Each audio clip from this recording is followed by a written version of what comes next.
Hello, Monica. How are you doing today? Hi, Dr. Burchett. I'm doing okay today.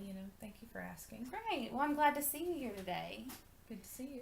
Good. Okay, so last week I know we went over a little bit about you had some resentment towards family and some friends about they were able to conceive. You were having a little bit of trouble with that. Yes. I know you mentioned that you haven't been wanting to go out of the house anymore lately. You've been wanting to kind of stay at home to yourself. Um, is there anything else that you would like to talk about today? Um, Over the past week, I did have a doctor's appointment. I wasn't feeling well. My stomach hurt. Mm-hmm. And so I did go to the doctor and got some upsetting news. So I would like to talk about that today. Okay, great. Now, do you think like this doctor's appointment has kind of magnified your feelings from last week as well? And you want to Yes. review those as well? Yes, Okay. I would like to do that. Okay, so we will add that to the agenda today. Okay. I also want to review the homework that I assigned you last week. Were you able to do the homework last week? Yes, I did. Okay, great, great. We'll review that as well. Is there anything else that you might like to add to the agenda today? Not that I can think of. I think just the doctor's appointment, talking about last time and with that, Okay. and then going over this. I think that'll be enough for today. Okay, great. So I think like the biggest priority for you this week is probably your doctor's appointment Yes. recently. Okay. So that is your priority right now that you want to talk about. Okay. Okay. So Monica, in the part of our agenda setting, I'd like to review your homework first, if that's okay with you. Is that something you'd like to do? Yes, that's okay. Okay, great. So how was your experience doing the homework, the assignment that I gave you? Well, part of it was good because it made me stop and, really think about what I was doing in the day since Okay. I was mapping out, hour by hour what I was doing. But at the same time, it also kind of upset me a little because I was looking at it and, you know, some of the activities I scored very low on if it brought me pleasure, Okay. and not getting out of the house, not seeing my family and things because I do get so upset when I go out. I would have liked to have seen some higher scores on there for things that make me happy in my home. Okay. So that was something I did notice while I Okay. did that. Okay. I did notice that between 4 and 5, your sister-in-law visited you with her kids. How did that make you feel? I was really happy to see the kids Okay. because I like children. I like spending time with them. I wish I had some of my own, but they are my nieces and nephews, so Sure. it was nice to see them. I do love them. But again, it was that mixed feeling. I'm always happy to see them, but at the same time, seeing them reminds me that I can't have kids Okay. right now. Okay. And that can be upsetting for you. Yes. Okay. I do also see on your activity sheet here you colored twice Yes. throughout the day, and it gave you a lot of pleasure. It looks like. Yes. My mom had given me some of those adult coloring books for Christmas, Yeah. and I just decided, you know what? I like doing stuff like that, and so I got them out, and it was actually really fun because they're intricate. They take a long time to do. They're very distracting, really, because Yeah. you're focusing on that and you can't really think about anything else. And I did feel a lot of joy and pleasure while I was doing those. Well, great, great. I also noticed that your scores had changed in your coloring. You had colored twice. Earlier in the day, you colored in your mastery score and your pleasure score. Pleasure scores were the same, but your mastery scores were slightly different. What do you think may have changed that? I colored more, and it had been a while since I had done any art. So when I first started them, my hands were a little shakier than I would have liked them to have been because it had been so long since I had done something for me like that. So Okay. when I did it later on, it was kind of like, okay, we can do this. Okay, great. I think that your first activity log went really well. I think that you wrote down everything that you were hoping to get down here, and I think it gave us a better picture of what actually does make you happy. Yeah. Um, it You also walked your dog And that seemed to have given you a lot of achievement and pleasure as well. So I think your first day doing an activity log went really well. Yeah. I enjoyed walking my dog. I live kind of out in the woods a little bit, so it's just nature, just me and him just walking around outside, and it's just kind of nice to get out of the house but not really have to interact with the people. And it kind of gives you that space and time to process things as well. Okay. Well, great. I'm glad that you did that. So, Monica, tell me a little bit about what was going on with like the doctor's appointment that you wanted to discuss with me today. All right. Well, as I said, I did have this doctor's appointment this past week.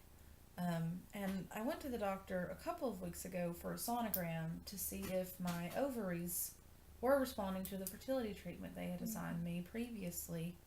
And the sonogram came back positive. And I responded to the medicine, and it really, appeared like I was ovulating. And as you know, that's something I've been struggling with. And for the first time in 4 years, I really kind of felt hopeful that I was. Yeah. So I started to feel nauseous a few weeks after the sonogram, and I just kind of kept waiting and waiting and waiting, and I was too afraid to take that home pregnancy test because you're always worried when you get those from the store. Yeah. Well, what if it's a false positive, or what if it's a false negative? But at the same time, I couldn't quite bring myself to go to the doctor to get it looked at right then. But finally, I thought, I'm going to go. So I went to the doctor, and I was like, I would like a pregnancy test. And they went in, had it taken, and I was sitting there just going, don't get too excited. Don't get too excited. But you can't help it when you're sitting there. You're just sitting there going, I know I shouldn't be, but at the same time, it's like, you can't help it. You're just sitting there. Yeah. But anyway, that it just felt different, and right now I feel really stupid for believing it was even a possibility. But, after talking to my daughter, she said that it was just the medicine that was making me nauseous. And while the medicine is helping, that's all it was at that point. It was just the medicine. It wasn't anything else. So now I will never know if I truly have pregnancy symptoms or if I'm just sick from the aggressive fertility treatments.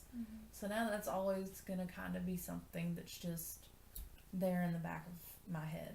So I kind of felt really embarrassed when I was there because it's like, oh, here she is just coming in and overreacting.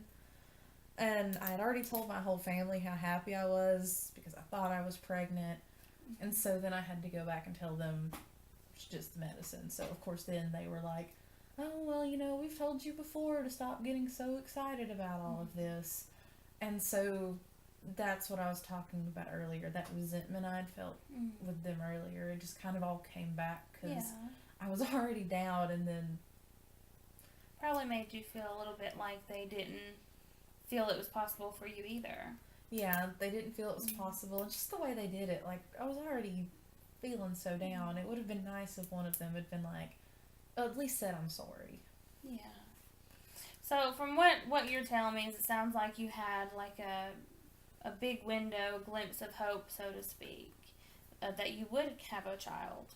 And you were obviously devastated when you found out that it wasn't a pregnancy symptom. It was more of like the fertility medicines making you feel nauseous and sick. And so I would like to do a cost benefit analysis with you, just to see if we could come up with some maybe possible advantages and disadvantages of what it would be like to give up that hope of having a child.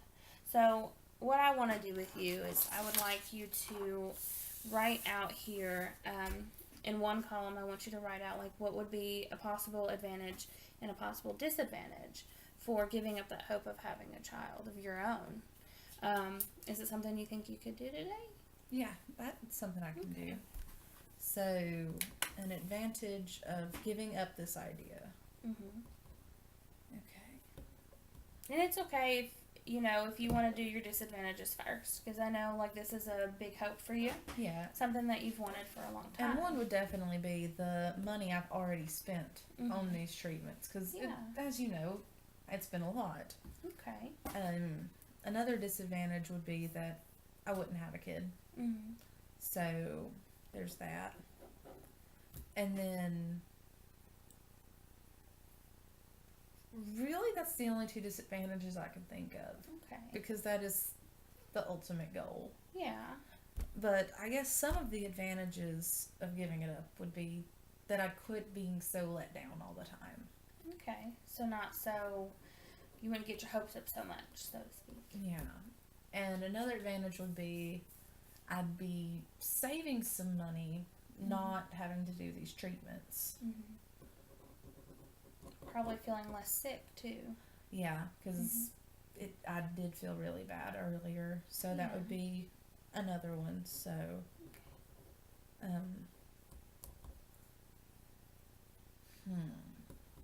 maybe, I guess if I gave up the idea of having a kid and I was saving that money on the treatments, I could probably focus a little bit on adopting. Okay, so Because- maybe another possible way to having children of your own. And Can you think of any more disadvantages? I just thought of one, and that would just be what my family would have to say. Mm-hmm. Okay. Because they've, as you've known, been negative about this whole thing. Mm-hmm. But yeah. that's all I can think of right now. Okay. Good. I think that's a good start. I think we have a pretty good list here of things that we can talk about. Is there anything else that you might think of? Not right now. That's Okay. about it. Okay, great. Okay, Monica, as you mentioned last week, you had a family event coming up this next week where you were a little worried that you were going to be stressed out. Yes. I know that we had talked about some coping strategies last week to help you with that, but I want to kind of review that with you. What coping strategy do you think that we talked about out of the breathing techniques and the counting? Which do you think would be the best for this event that you're going to? Well, the counting helped a little bit because it allowed me to, take a break and go, don't freak out on them, count. Mm-hmm. But then at the same time, it's not something you can really do when there's a lot of people and they're all talking to you. And I did like the grounding technique though. Okay. Just, pull myself in, remind myself, you're getting angry, and then just stop for a minute and, feel the ground under me. If I'm holding a pen, as you can see, I'm fiddling with it a little bit. And it helps some, but then the breathing technique was definitely the best, where I just would stop and just focus on breathing slow a little bit. So that really did help out a lot. Great. So are you going to continue to do that this next week as well, like with the breathing techniques and the grounding? And yes, that is something I'm going to be doing. Okay, great. So when you, I want you to do, I want to give you another homework assignment. Okay. I would like you to do another activity log, but I want you to do it the day that you have that family event coming up. I want you to log everything that you're doing that day and rate it like you did before, but in a different setting. Is that something that you think you can do this next week? Yes, but there's probably going to be some lower numbers with the family event. Okay. But that is something I feel would help me also concentrate a little bit more on trying to stay calm. I'd like to see those numbers and see how different they are from when you're at home, mostly by yourself, and how you act with your whole family. So I'd like to see that next week when you come back. All right, that sounds good. Okay, great. So before you leave today, we did talk about your doctor's appointment. Yes. We reviewed your homework last week. We talked about the coping strategies that you used and how they helped you. And I gave you another homework assignment. So is there anything else that you think we missed that you wanted to discuss? No, it sounds like we hit all the points on the agenda earlier, and that was really all I wanted to talk about today. Okay. So I think that's good. Okay, well, great. Well, thank you for coming in, Monica. All right. Well, thank you, and I'll see you next week. See you next week.